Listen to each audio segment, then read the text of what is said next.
Call the Inland Wetlands Watercourse Commission meeting Tuesday, May 10th at 7:06 PM. I'd like to just have the commissioners introduce themselves, starting at the left. Rick Biangioni. Jim Ewan. Leslie Leslie? Leslie Giovanelli. Thank you. and Ronald Rotolo. I'm Jack Demergen, the Inland Wetlands Officer. And Tamara Trantalis, Administrative Assistant. Watercourse Commission meeting Tuesday, May 10th at 7:06 p.m. Yeah. Hey, Leslie, if you could... Yeah, I'm doing it. Thank you, no problem. If you mute it on there, you can watch along but still hear us, obviously. Right. Thank you. All right. Correspondence, review of the January 11th, 2022 minutes. Everybody received a copy. Yes. Do I have a motion or any changes? No. I'll make a motion to approve the minutes. Thank you, Jim. Second. Second, Leslie. Thank you very much. All in favor? Aye. Aye. I wasn't. Opposed? Abstained? So one abstention. 301.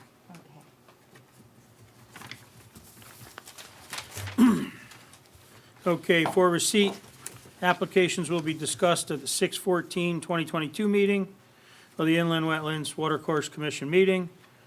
For property known as 20 Hedgefield Court, submitted by Marine Pool Renovations LLC to install an in-ground pool in the upland review area.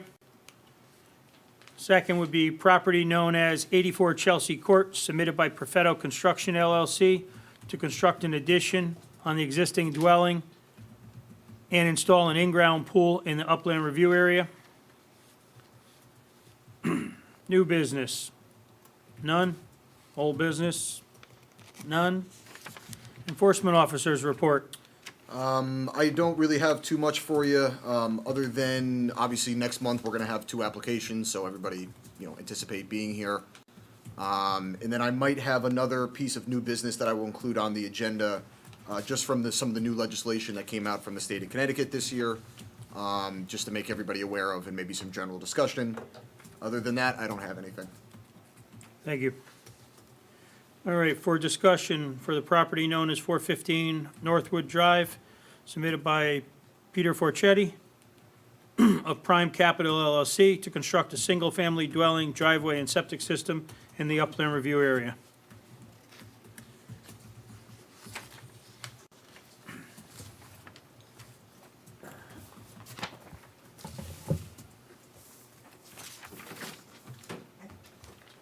That's fine. Just for the record, we have 4 commissioners present, one's on the phone. One's on, okay. Out of our, so we do have a quorum. If you want to proceed, you're welcome Absolutely. to. Okay? Absolutely. Okay, good evening. My name's Robert Weway. I'm a professional engineer and principal with the firm of Codespodians and Associates. Office is located at 263 Boston Post Road in Orange, Connecticut. And we're here tonight on behalf of the applicant, Peter Forchetti, for Primo Capital. The owner of the property is Joseph Sullivan, and the property is identified on your assessor's map 86, block 1, lot number 5, better known as 415 Northwood Drive. This particular lot is part of the original Northwood Estates subdivision that was done by Walter Vesputa back in 1986. This lot composes approximately 2.03 acres in size, is bounded to the south by Northwood Drive, and 3 residential properties to the north, east, and west of the property. The property is also part of the Housatonic River watershed and is presently undeveloped and wooded. There are 2 wetland systems located in a northeasterly and southeasterly direction, which kind of bifurcate the site. The wetlands that are on the property were flagged by Otto Thiel, soil scientist, back in November of 2021. And I don't believe the applicant submitted the soils report I don't as believe part so, of the no. application. Okay. I did bring a couple of extra ones here, so.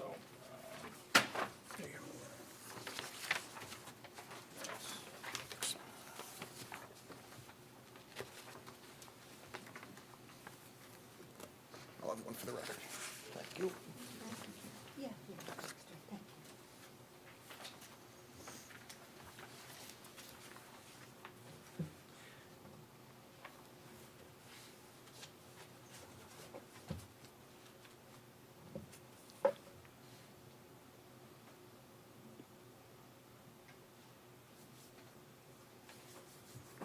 Okay, so what you could see from his report, he set the flags out in the field, and the flags were subsequently located by our survey crew and plotted on the drawing and the application that's before you. The wetland soils that were on site were identified primarily as Ridgeberry, Lester, and Whitman soils, which were formed as part of the original site and the subdivision going back and through that area there. As part of our proposed development, the property will be served by an on-site septic system, public water supply, which is available out on Northwood Drive, along with electrical and CATV services to service the property. The proposed septic has been designed to accommodate a 4-bedroom home and was recently approved by the Orange Health Department on April 6th of 22 of this year. With the bifurcated wetland systems, almost all of the developable portion of the site is within the 100-foot upland review area. The small area that is outside of the review area will be occupied by the proposed house and driveway. And if you take a look at the drawing, it's basically this area here is the only area that's outside the 100-foot review area that would be considered to be developable. Everything else is either bounded by the wetlands offset or the building setback lines. The closest point that we have to the house to the wetland system would be basically up on the northwest corner of the house. We're approximately 67 feet away from the wetlands there. And then the proposed leaching system, we're approximately 59 feet up in the very northwest corner of the property. As part of the overall design, we've also included stormwater management and water quality features, consisting of underground detention and infiltration for the roof areas. And what you can see from the proposed plans, we've included 6 galleries located up just to the northeast corner of the driveway. And these have been designed to pick up the roof leaders from that area with a discharge to the gallery system. Likewise, for the driveway, we've incorporated a stone filter strip along the left-hand side of the driveway as you come in. And then down at the low point in the driveway, we've included a larger infiltration bed, approximately 40 feet long by about 6 feet wide by 1.5 feet deep. And this is similar to the concept that we've used on applications in the past that have been before the commission to basically intercept the driveway runoff and provide some treatment through the water quality for that. Overall, both of the systems, the galleries and the stone filter strip, are more than capable of meeting providing sufficient storage volume to meet the water quality volume requirements.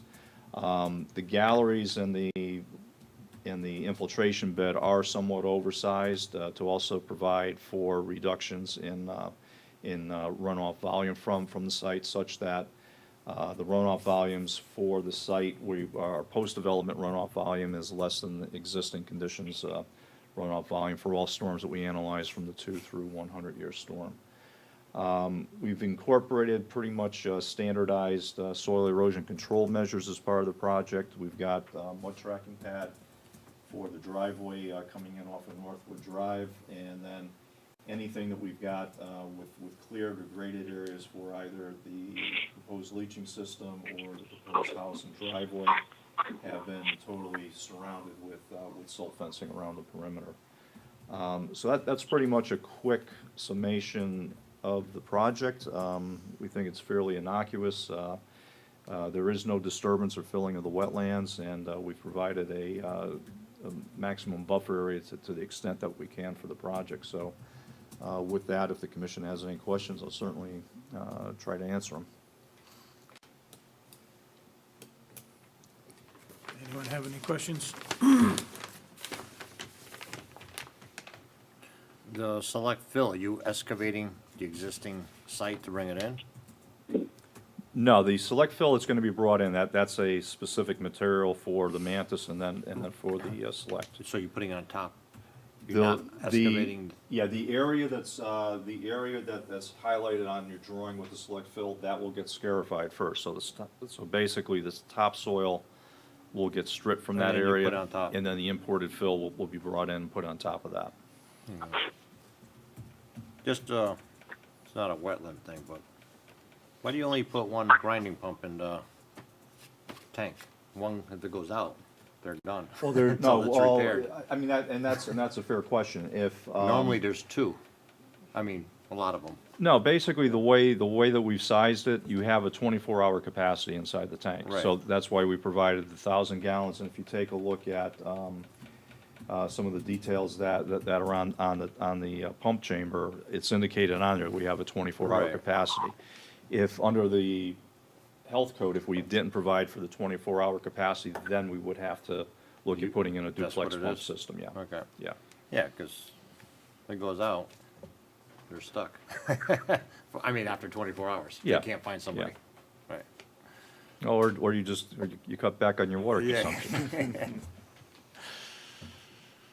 That's just a small gray water pump anyways. They're not moving any solids.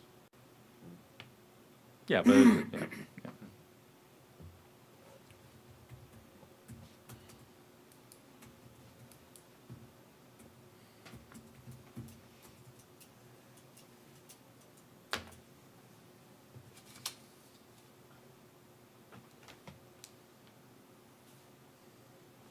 One other thing, are you gonna put any kind of permanent flags or something, so when you're done with the construction, they don't creep in?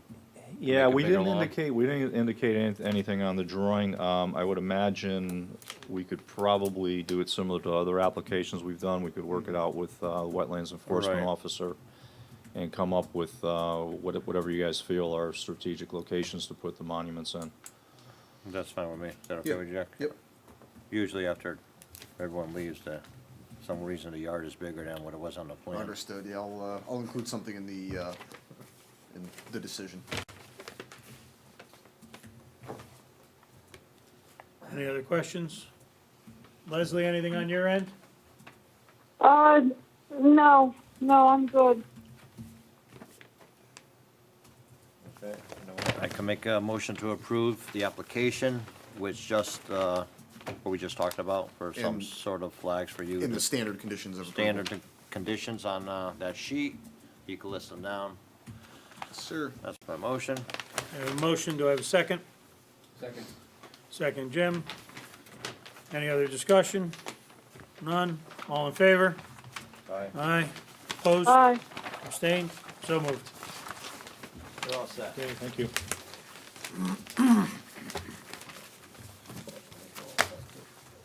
Pretty much. All right. Have a good night. Thank you, you too. Thanks, Bob. All right, no public hearings, no other business. Have a motion to adjourn? Motion to adjourn? Thank you.